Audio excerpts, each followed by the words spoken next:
arrancamos con un texto que es de Singer, ¿sí? Que es un texto muy rico, hace un recorrido muy interesante en estas dos cuestiones, ¿no? Que veníamos hablando recién, que tiene que ver un poco cómo impacta en la subjetividad, qué pasa, ¿sí? Digamos, con el psiquismo que ha ido transformándose y ha ido pasando por distintas crisis y por distintas situaciones, bueno, qué es lo que pasa ahora, digamos, en esta llegada a la vejez.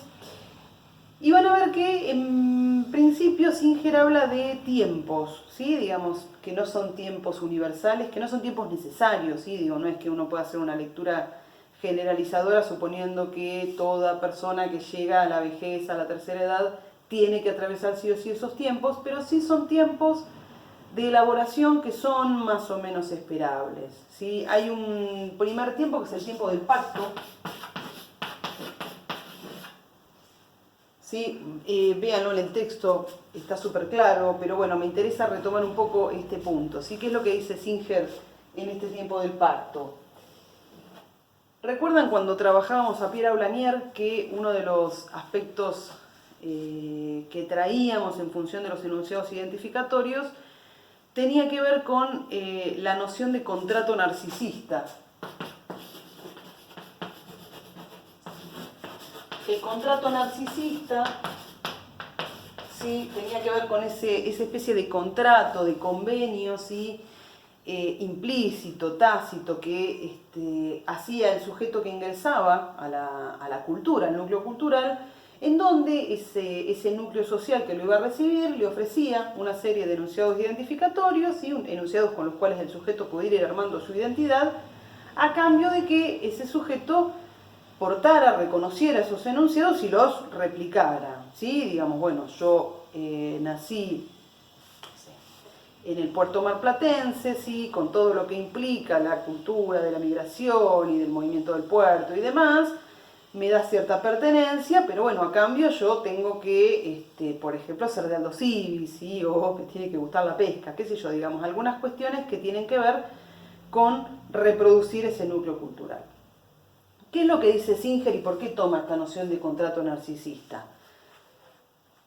La cosa va cambiando a lo largo de la vida, ¿sí? Digamos, en función de aquellos ideales que ya fuimos viendo cómo, digamos, nos preexisten incluso antes del nacimiento, cómo nos son transferidos o nos son ofrecidos a través del deseo materno y a través del discurso. Y de alguna manera van armando, ¿sí? Nos vamos armando aquello, digamos, a lo que queremos llegar, ¿sí? Lo que queremos ser.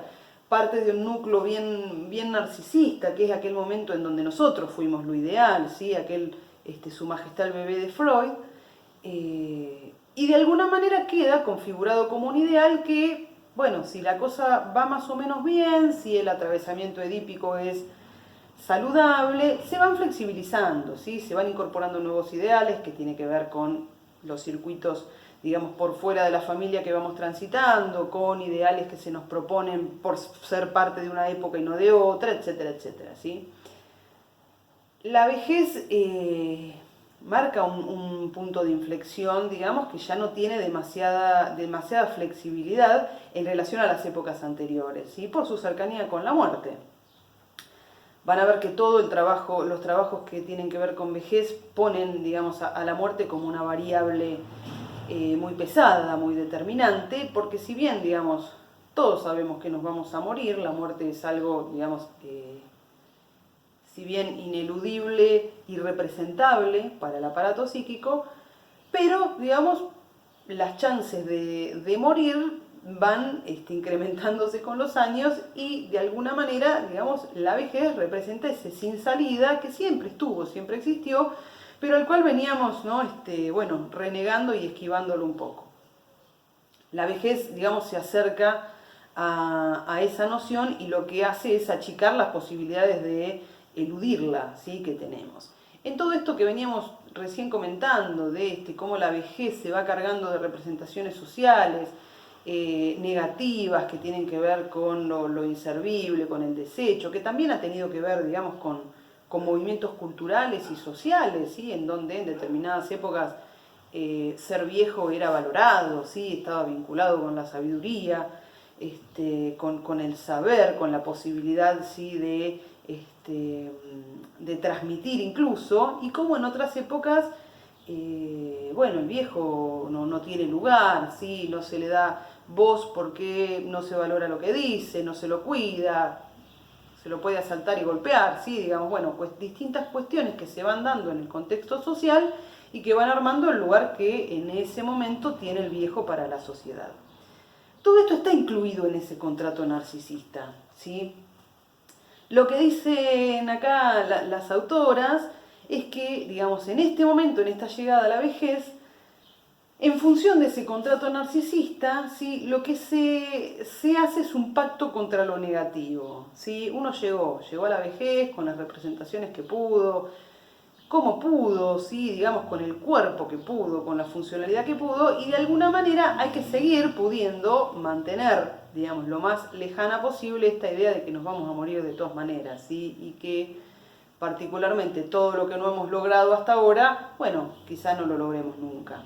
Este pacto contra lo negativo, ¿sí?, es, de nuevo, digamos, como esta posibilidad de negociar con la cultura y con la sociedad que nos aloja, de mantener alejados estos preconceptos tan negativos y que tanto impactan, ¿sí?, en el atravesamiento del propio envejecimiento, ¿sí? Este es como el primer tiempo del que habla Sinclair. Hay un segundo tiempo que es el tiempo de la imagen, ¿sí? Esto lo van a ver en muchos autores. ¿Sí? Es como una cuestión muy característica, ustedes lo irán leyendo, irán sacando sus propias conclusiones, pero bueno, digamos, uno de los grandes impactos que generan en el psiquismo, ¿sí?, es esta deconstrucción de la imagen. Si nosotros nos remontamos al inicio, ¿sí?, y pensamos, incluso pensamos en Lacan, en el estadio del espejo, pensamos en la importancia de esta mirada del otro, que no solo tiene que ver con la mirada, que tiene que ver también con el oído, que tiene que ver con la voz, que tiene que ver con la caricia, con el tacto, ¿sí? Pero bueno, cómo esa imagen, ¿sí?, nos constituye, cómo nos ven los otros nos constituye, y sobre todo cómo nos vemos nosotros mismos, cómo vamos armando esa imagen de nosotros mismos. La vejez, digamos, por el deterioro físico particularmente, presenta una imagen, ¿sí?, que produce una ruptura con esa imagen ideal.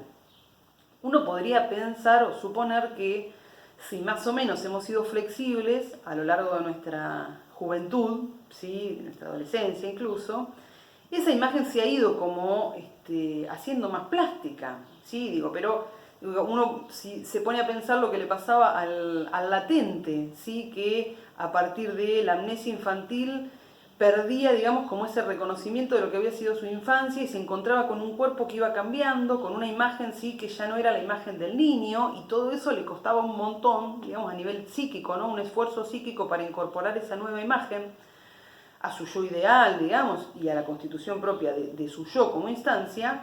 Bueno, en la vejez nos encontramos un poco con eso también, ¿sí?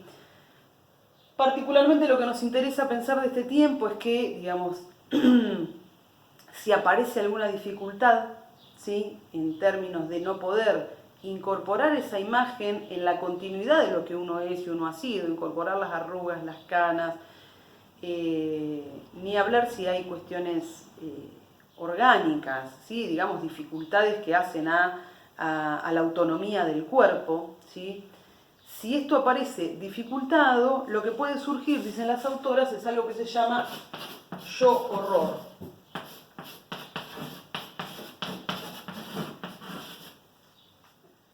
Van a ver, ¿sí?, cuando lo lean, que presentan al yo horror como el negativo del yo ideal, ¿sí? Digamos, de nuevo, ese tiempo en donde fuimos lo ideal o creímos que podíamos serlo, ese valor narcisista, ¿sí?, si no se puede incorporar y no se puede compensar, lo que aparece es esta suerte de yo horror, ¿sí?, que se trata de una negación casi ultranza y con mucho esfuerzo para negar el paso del tiempo, ¿sí? Esto uno lo ve en la clínica, pero bueno, también lo ve en la calle, ¿sí? Digamos, personas que se someten permanentemente a cirugías, a tratamientos, que todo el tiempo tratan de hacer cosas que los llevan a sus propios límites porque no pueden tener la misma respuesta que tenían hace algunos años. y que uno incluso lo que ve, lo dicen los autores ahí, es una especie de caricatura, ¿sí? Digamos, alguien que se va transformando como en una caricatura porque no puede renunciar, digamos, a esa imagen que es la que le devuelve el espejo. Hay otro tiempo que es el tiempo del dominio. ¿Sí? El tiempo del dominio, de alguna manera, también tiene que ver con este atravesamiento por lo que le sucede a la imagen, ¿sí? Que es, bueno, la posibilidad de recuperar esas herramientas, ¿sí? Que hemos ido construyendo a lo largo de toda la vida y ponerlas ahora al servicio de, bueno, de dominar, por decirlo de alguna manera, las dificultades, las limitaciones, los tiempos, ¿sí? Digamos, en general cuando pensamos en la vejez, pensamos en alguien que ha dejado de trabajar porque se ha jubilado, por lo tanto el trabajo ya deja de ser el organizador de la vida cotidiana, hay todo un tiempo ahí que, bueno, hay que poder reubicar, reutilizarlo para otra cosa, ¿sí? Digo, cuando nosotros hemos hablado en otros momentos de los duelos, de las pérdidas, ¿sí? Hemos pensado en esto que nos sucede a todos toda la vida, que tiene que ver con las elecciones de objeto que hacemos. Esos objetos no están, desaparecen o se van, y esa libido puesta en los objetos vuelve, ¿no? Regresa narcisísticamente. Lo saludable no es que eso no pase, sino que en la medida en que esto suceda, uno pueda recatectizar otros objetos. ¿Sí? Digamos, uno terminó la escuela y algo tiene que hacer, o va a estudiar, o va a trabajar, o arma su familia, pero bueno, digamos, todo eso que estaba ahí puesto tiene que poder circular. Con la jubilación, muchas veces, digamos, aparece esta dificultad en el dominio, ¿sí? Digamos, cuando, sobre todo por el lugar que se le ha dado al trabajo, si ha sido como un gran organizador, y organizado la rutina y los tiempos de ocio, en general es difícil que haya una recatetización de otros aspectos de la vida, ¿sí? Digo, uno podría pensar, uy, bueno, la verdad que hay muchos viejos que también están esperando jubilarse para irse de viaje, para llevarse a los nietos de paseo, para arreglar la casa, para hacer otro montón de cosas, y digamos, bueno, uno ahí podría pensar, bueno, algo de esta cuestión del proyecto, de ir hacia adelante, se puede dar, ¿sí? Digamos, algo de esto del dominio puede aparecer. Bueno,